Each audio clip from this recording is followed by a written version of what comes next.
This podcast is brought to you by the School of Advanced Study, University of London.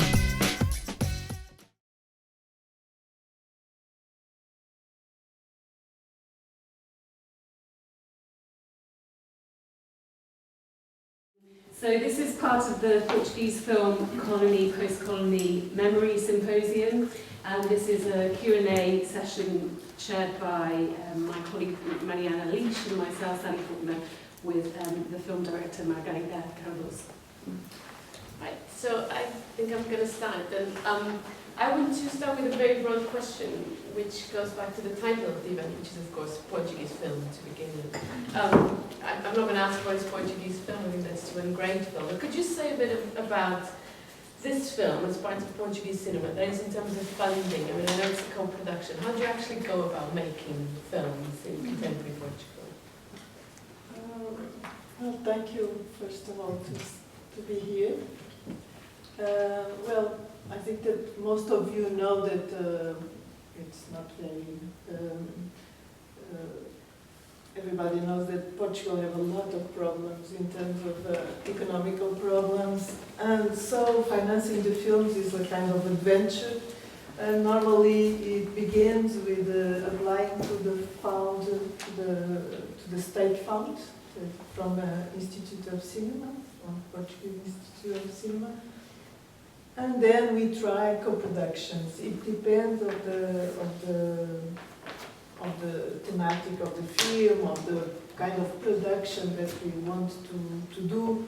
And with films concerning African subjects or connected somehow with Africa, that it's my case because my previous films all touch this question of colonial and post-colonial subjects. I don't know if it's exactly colonial or post-colonial subjects, but I go in that direction.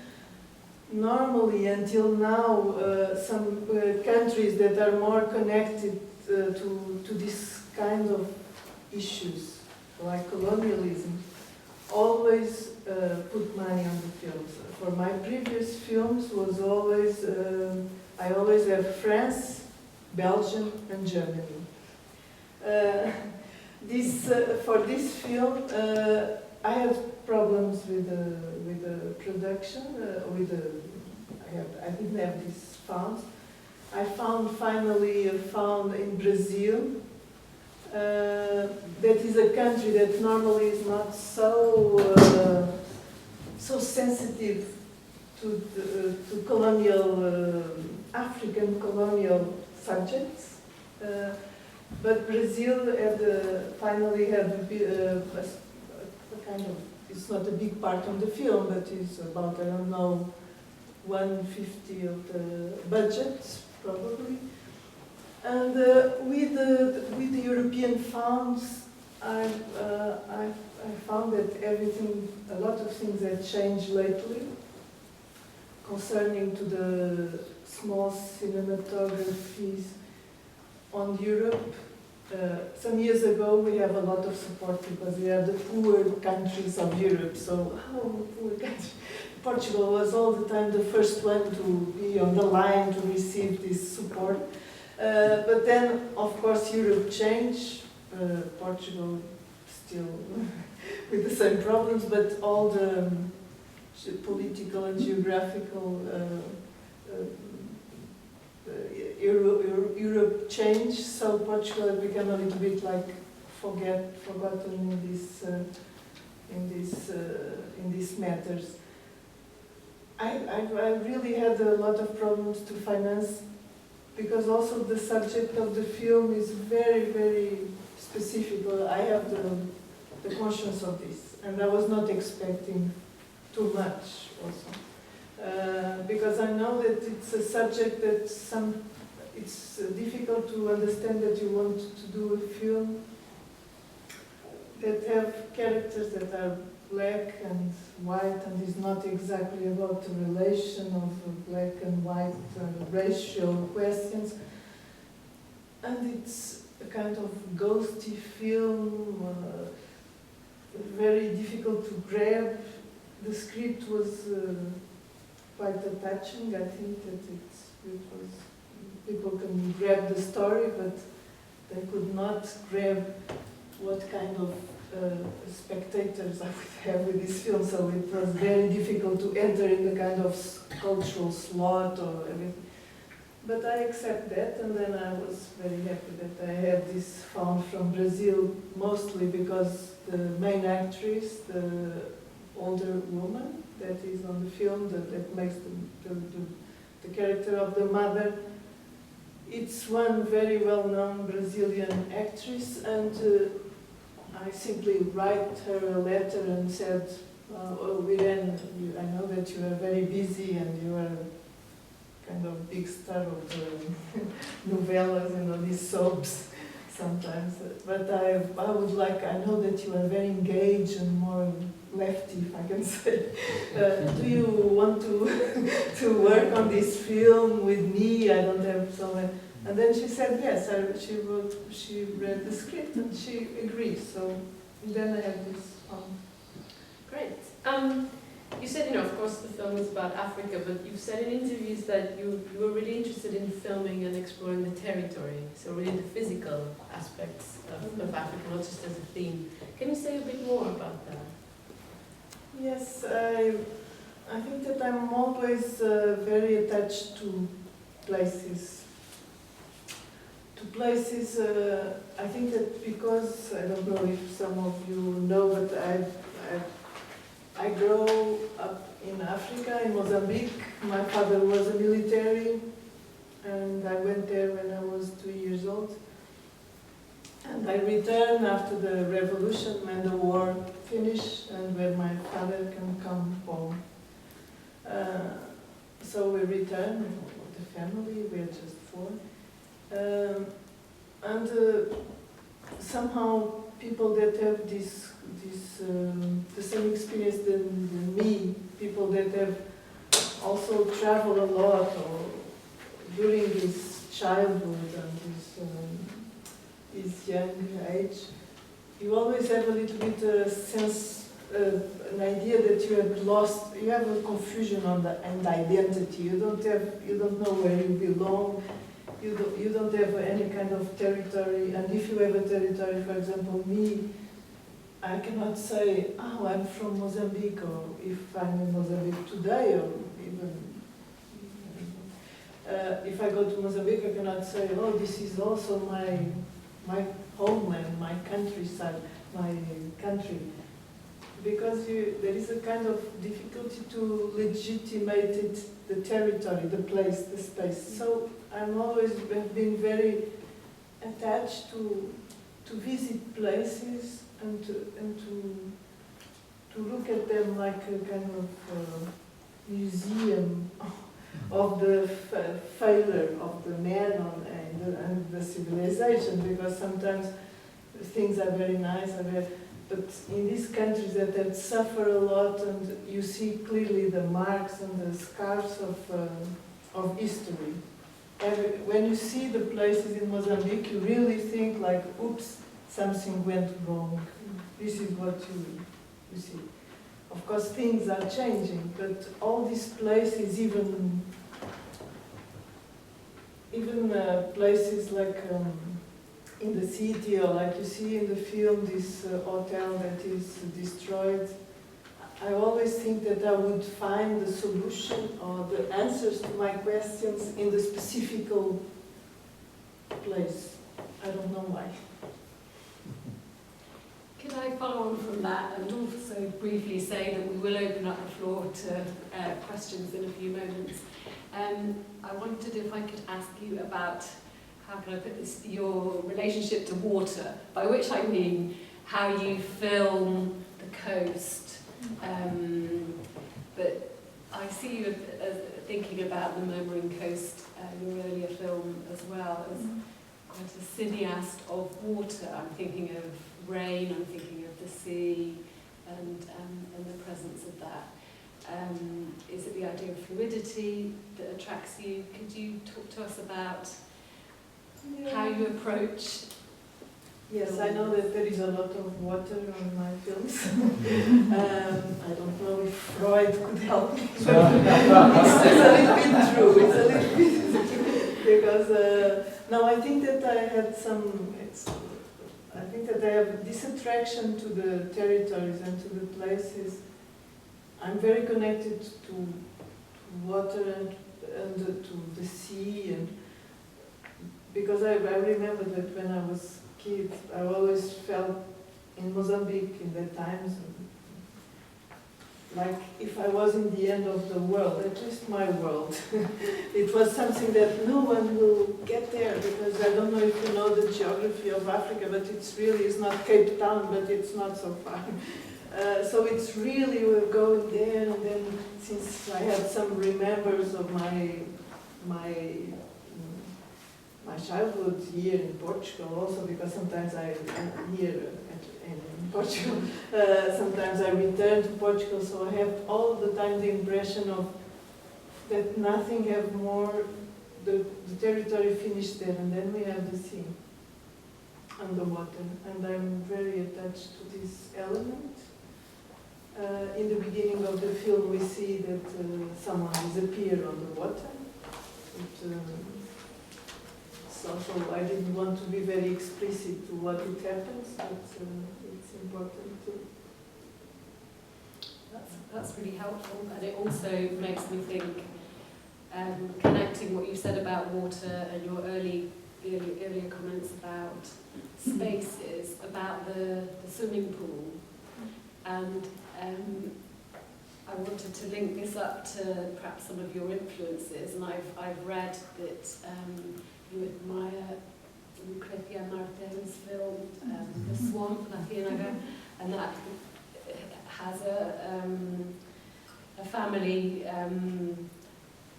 that group around a swimming pool. I wondered if that was an influence, and I wondered if you could talk about that, the image of the empty pool and the swimming pool with a traumatic history. I really appreciate the work of Lucrecia Martel, it's true.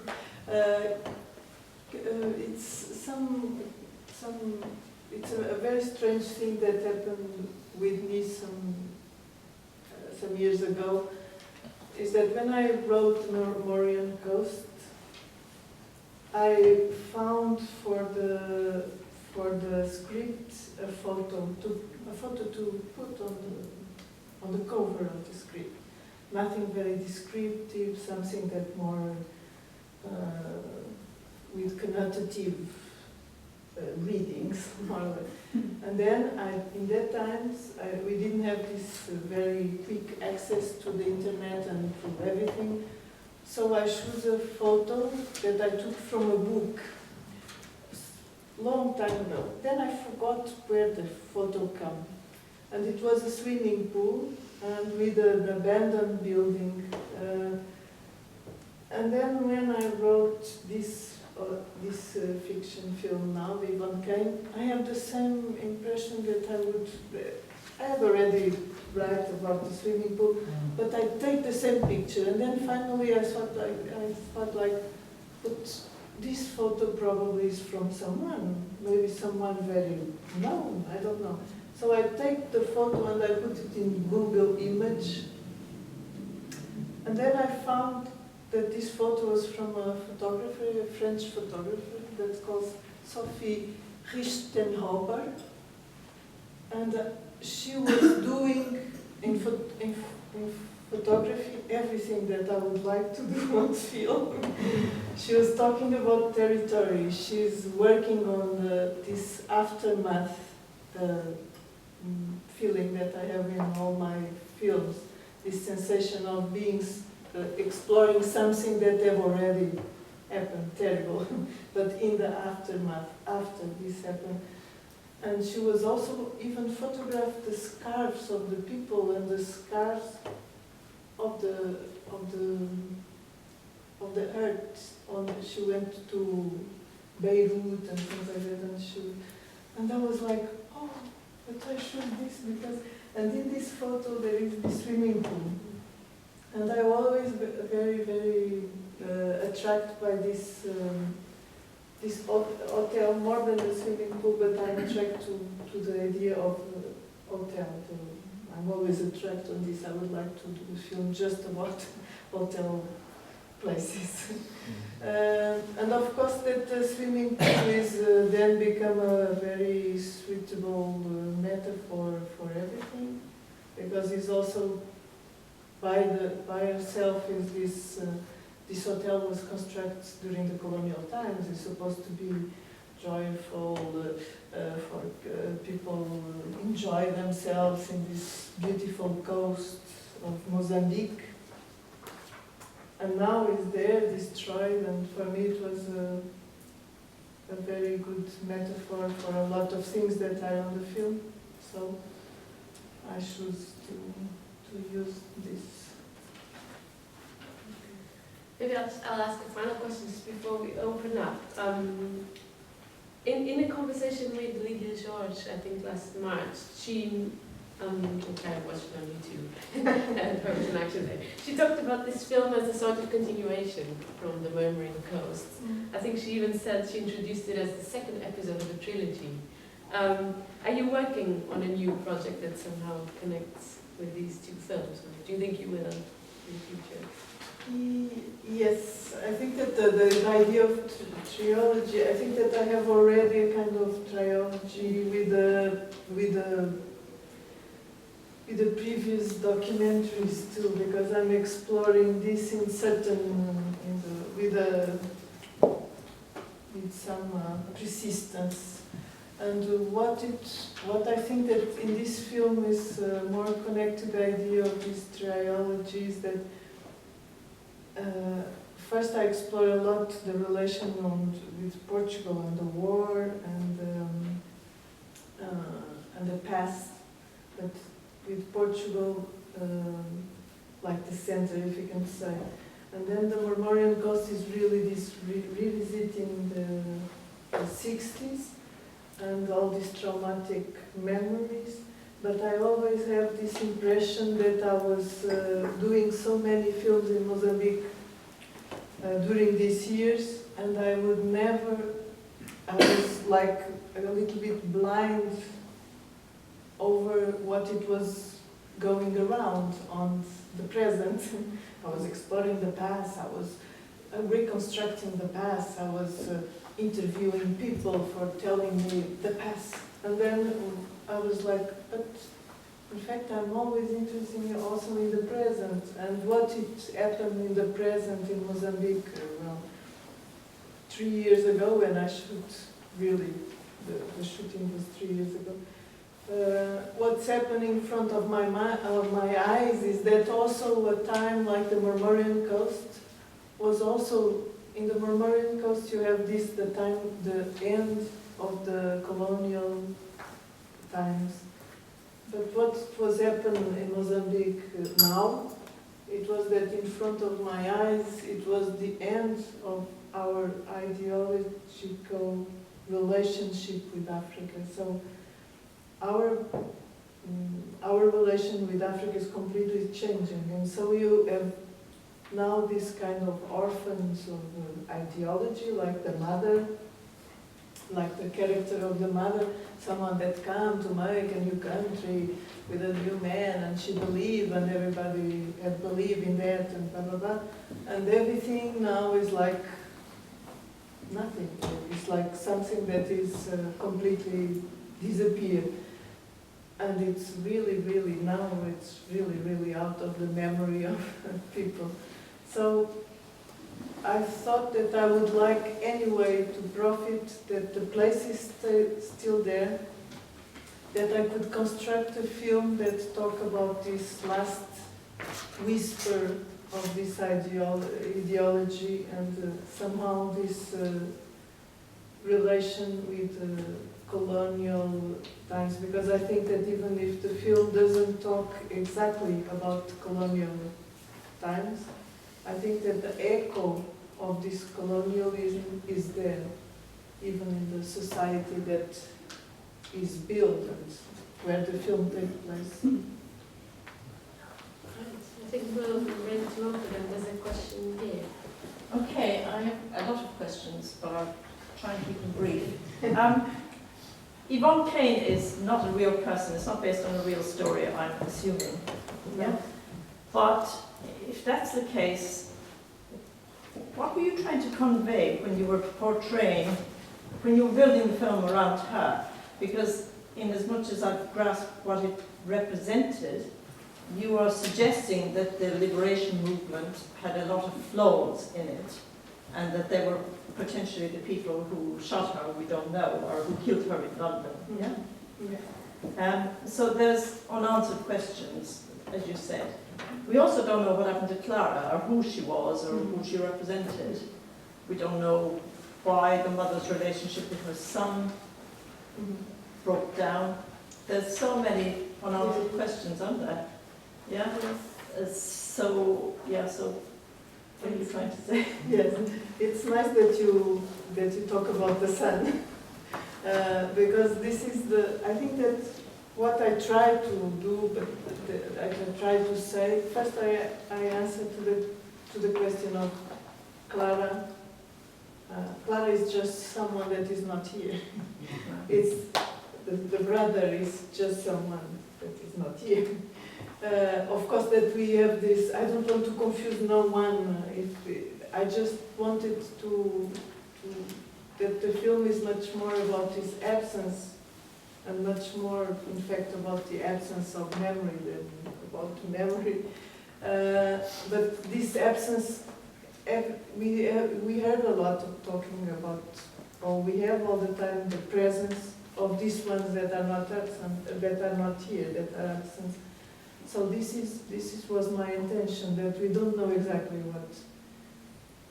I think that we know that Clara disappeared, but we think that she's dead. But it will be rather different if I was showing Clara dying, death, like, oh, so I try to be on this balance between, for example, the country don't have any name.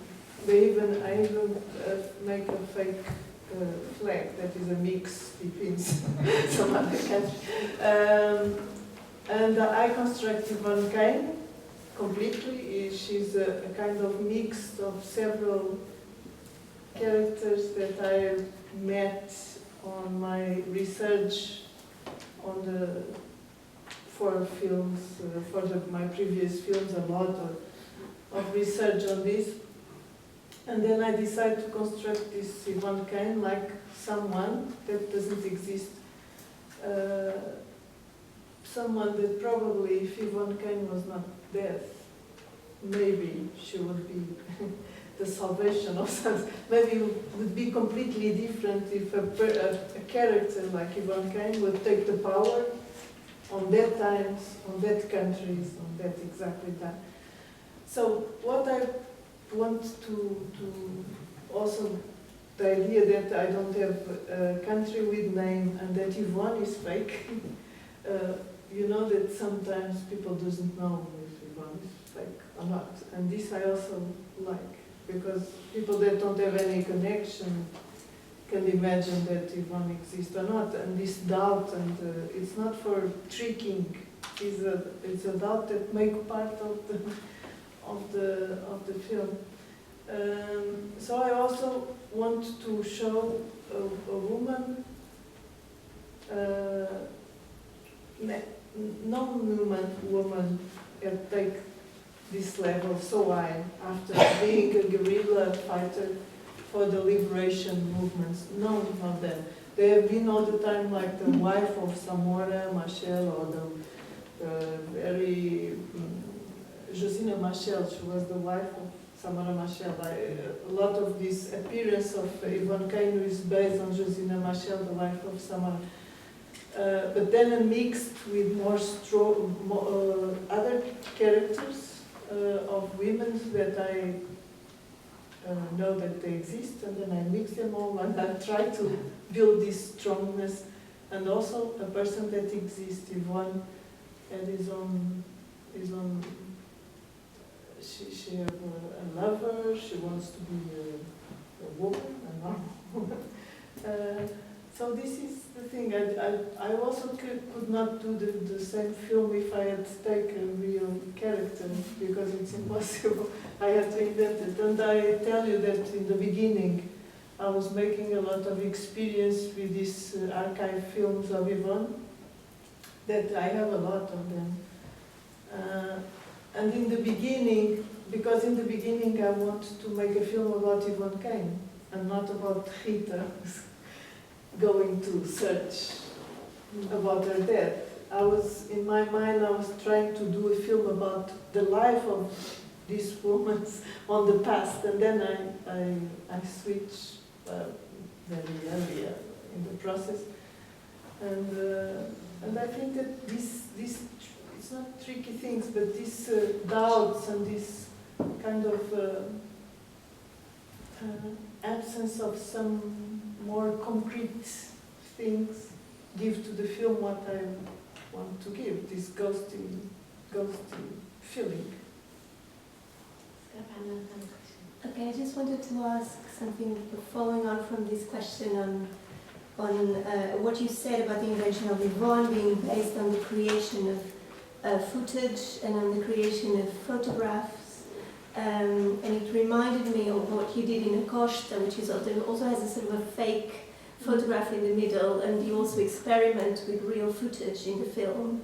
And I was wondering how important the medium of photography is for you to convey this sense of trauma in your films, and how that fakeness helps you to convey that idea that something has passed and we're going back to it and it hasn't been solved. I was wondering if you could say something about that. Yes, I think that the photography and also photography like connecting to memory, of course that is very important also because of the times, and that times or the times that I portrayed in the Margarida cast, and even this one, Yvone Kane, because it takes the times of Yvone are the 80s. Photography was the big thing of memory, isn't it? The families, photographies, the war photography, all these things. And I think that what I do with these objects of with these films and with the photographs is more or less like what I do with the film itself. Is that I try to reconstruct something. I know that everything is fake, but what I do is that with approaching these subjects that are connected to my life, and I always think that I have to find something, a kind of narrative for these terrible years that we lived there. Terrible and very difficult to grab. What is this kind of violence that we live in Mozambique? What it was, this kind of violence? I don't know, because it was not. We didn't say, "Oh, it's a war." No, it was not. Everybody said it was not really a war. This is what I heard when I was a child. Also, this is a very traumatic times, and also this, this very ridiculous, because we have already the very clear notion that we are defending a kind of shadow of an empire that didn't exist. On my books I have this first lesson, it was Portugal is big. And you have all this, I think that you saw, maybe, no, you saw the image of Portugal is a big country. So you have all this, the shadows, the shapes of the colonies over the European map. So you have Portugal, it was great, enormous, even to the Soviet Union. And it was all this. So when you open this, the first thing is that I was asking to my mother, what is this? And then she was like, this is nothing, this is fake, this is, so we are very aware of a lot of things. And at the same time that we are very aware that we are defending an imaginary and stupid Portugal, something that doesn't exist, people are dying for this. So it was a little bit difficult to accept. This is the more political vision, but in terms of being a child, also very difficult to live with this silence. We should not, mothers, women stay at hotel, men go to the war. In the last years of the war, 73, 74, I think that every day in the building, one man or more are dying every day. So we decide to go to visit the widows where we are kids and things like that. But it was a very, very tough days. So then I returned to Portugal, and then I think that I always try to reconstruct what it was happened there, because I don't have any narrative for this. I could not, like a child, find a narrative with a sense for this. That's why I grabbed so much the book of Lydia George, because she was living at the same place as me. So when I saw it, when I read it. So what the photography is doing is also being at the same time a proof of something, and something that also have something that is already died, that it disappeared.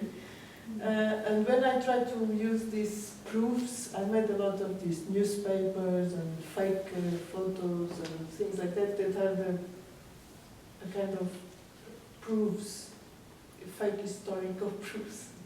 Like that, it's not, I have also the right to make another history, not just the power. So there's another question there. Hi.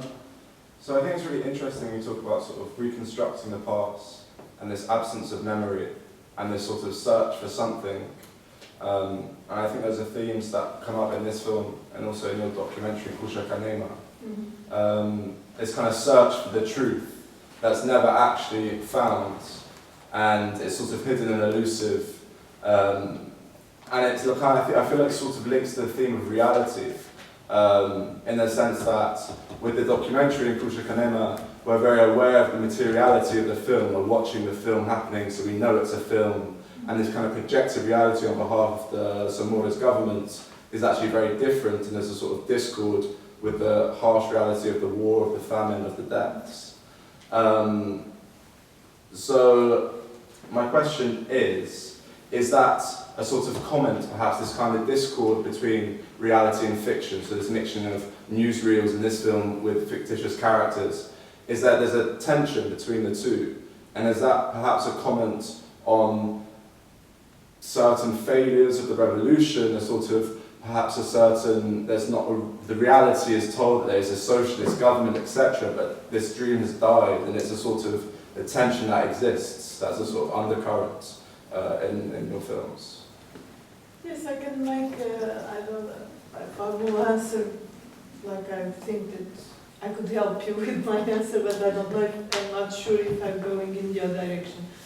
What I think that is very curious, that always attracts me, is that since I'm working so much with archive, and for example, in Kusha Kanema, this is like, when I begin to work in these archives in Mozambique, they told me, there proofs of something terrible that happens, and things like that.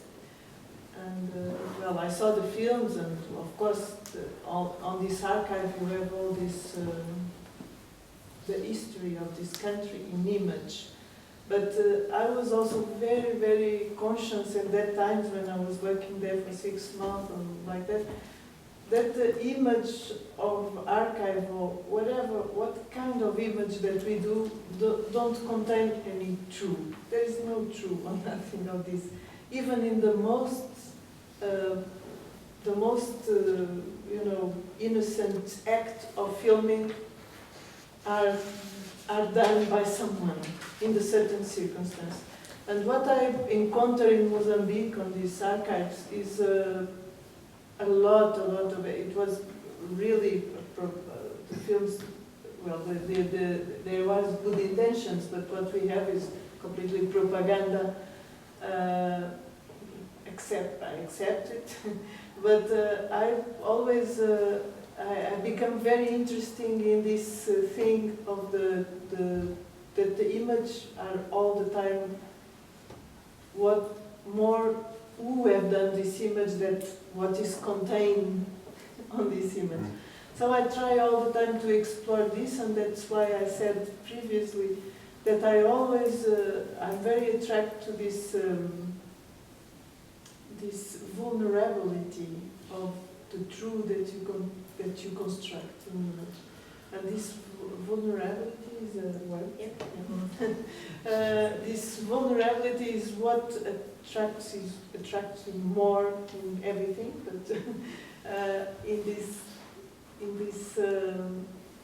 image too, and the image that I considered archive.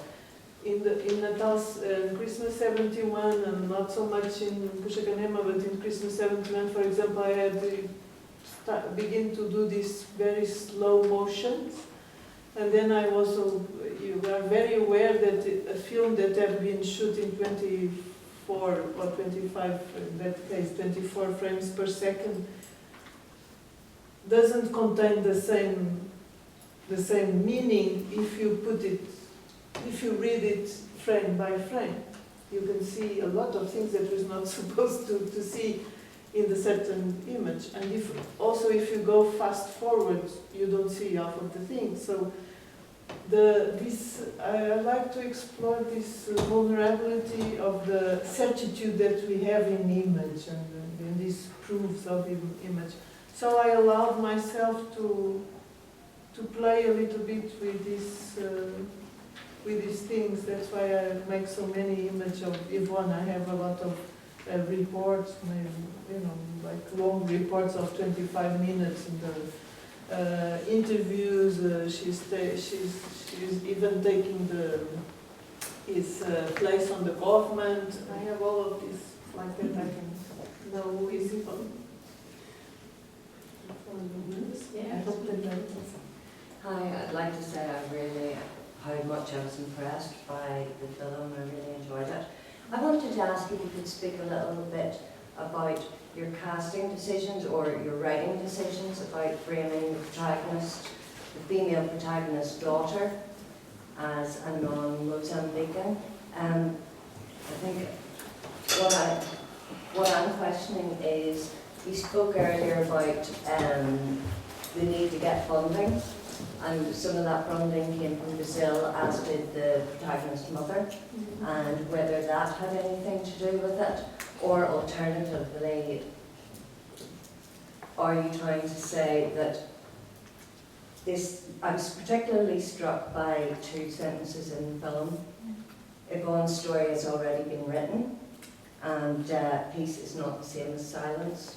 So I was wondering whether the decision to place an outsider as the person that's discovering these histories, whether that was deliberately a way of saying the Mozambicans at the moment are finding difficulties in speaking their own history, or thirdly, I was wondering whether it actually had something to do with you identifying with the child who's both inside and outside and asking questions.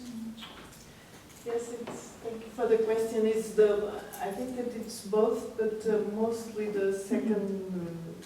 The most important thing is that I want to portray these two characters, mother and daughter, like some characters that don't have his own territory.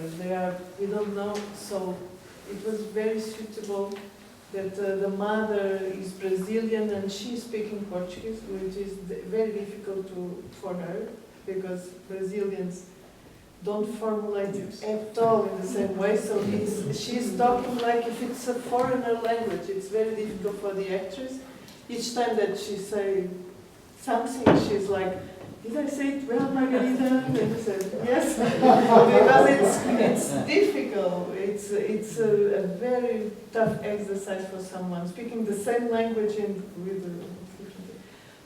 but I like that she had this special accent. I don't know, maybe some of you didn't notice, but we don't know, maybe she could come from another country of Europe, I don't know. I like the idea that they don't have special territories, we don't also know that Rita she's coming from some Occidental country, but we don't know if it's Portugal or what. We don't care. But I wanted that they are foreigner, and I wanted also that they are all the time confronted with this thing that Rita, the female youngest character, I suppose that she grew up there, so she also could be a person from there. But she is like an outsider because she will never could legitimize this past. So I wanted to portray like this, and I wanted that when Rita is looking for this, that of course that the true about the death of Yvone Kane is kind of pretext to join places, character and time in the same film. But when I show the film in Mozambique, it is very curious because people, even if the film is tough and it's difficult and it's long, people get really like to see, and they always get very touched by this piece is not silence, that it's more clearly what is the problem in Mozambique today. This thing of they cannot, and the story of Yvone is already written. This is what it is. This is what, it's not only in Mozambique, it's all over. The history of Yvone is there. He say also after, it's a very beautiful story. It's the story that it fits us now, and it's a very beautiful story. So the power invented its own story, and people tell that if they get silence, they will not have problems, and this is the main thing. So I think that this, and also of course that Rita is a little bit inspired in my own needs of looking permanently, asking questions and trying to find something that I know that I will never find in my life, but in this movement of searching, I find my way. So Rita is a little bit like this, and also a very difficult character on the film because she doesn't have any, we don't know who she is, in fact. She is a very also ghosty character. The mother is much more, we have more idea what she is, but Rita is also someone that goes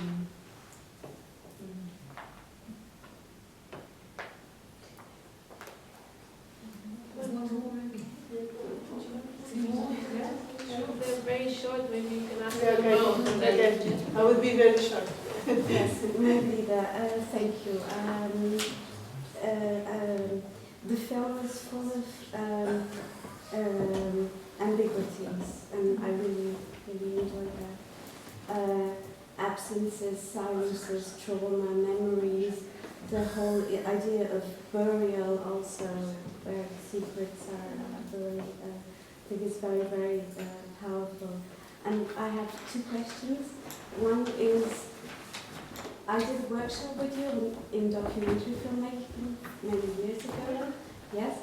And this is part of the question, so how do you think, or is fiction giving you more freedom to deal with this issue? And number two is the lines of the characters are really, really powerful. Could you elaborate a bit on this? Maybe we'll just hear your question and then we'll give Margarida I a don't chance. think this will be brief, but I'll try.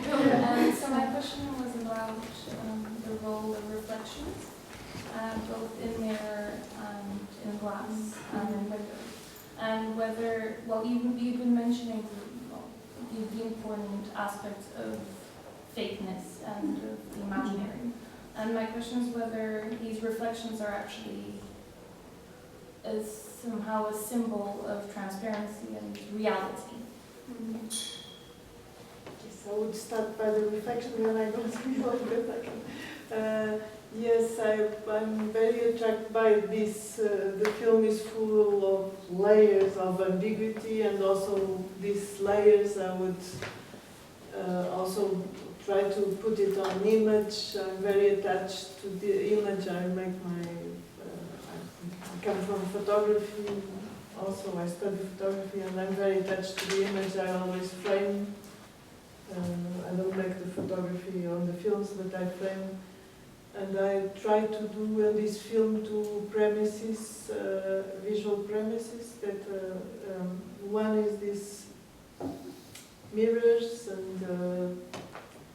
and something that is in front that can hide, like not a door open to the film, but a kind of barrier that also increase this sense of ghostness of the film.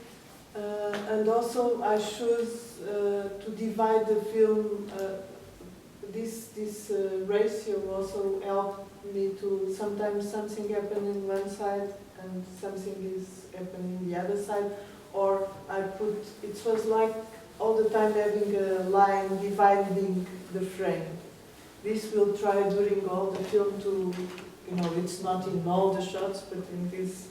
Mostly of the shots are very dividing spaces. I don't know if so it's the fiction. Yes, fiction is easier. Fiction is easier. Why? Because my issue is that I work so much on this. Archives, image, like I told you before, that I have the sensation that I have a lot of ethical problems with the matters of documentary. It means that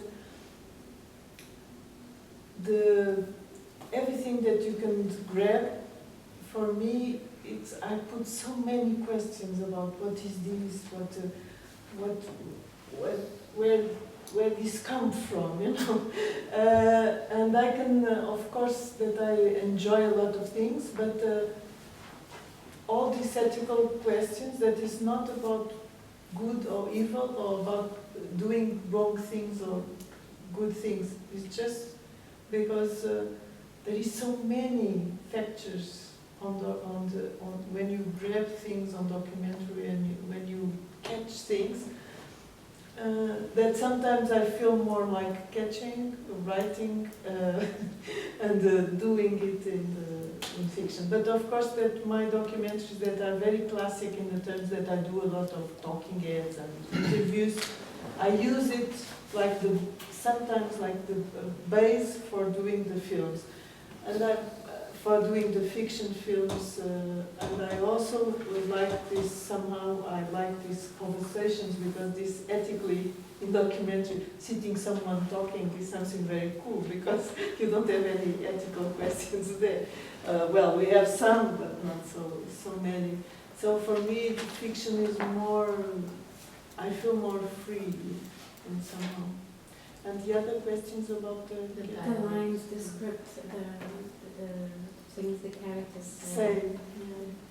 Yeah, well, what I have done is that I wrote a lot of, I wrote the dialogues myself, and I wrote the script myself, thinking that in the beginning I had wrote a lot.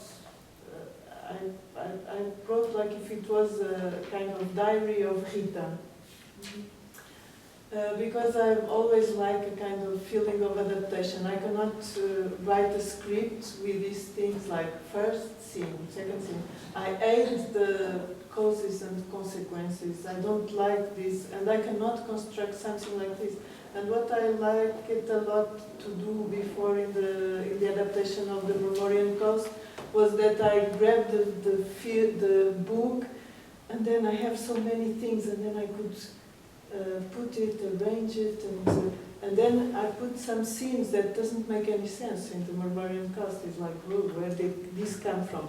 But I like this, I like when it's not perfect, when things come from a bigger vision and not things that like are a mechanism. I try to escape to a mechanism. So what I have done with this film is that I have wrote a lot, and then I make a kind of adaptation of what I have wrote. And so on this very free way of thinking to just wrote, and then make an adaptation, there is a lot of these lines and things that have been somehow improved and have been more underlining on the meaning of the film. I'm afraid that's all we have time for. Margarida is here tomorrow, of course. I hope you can join us. And now please join me in thanking Margarida for a wonderful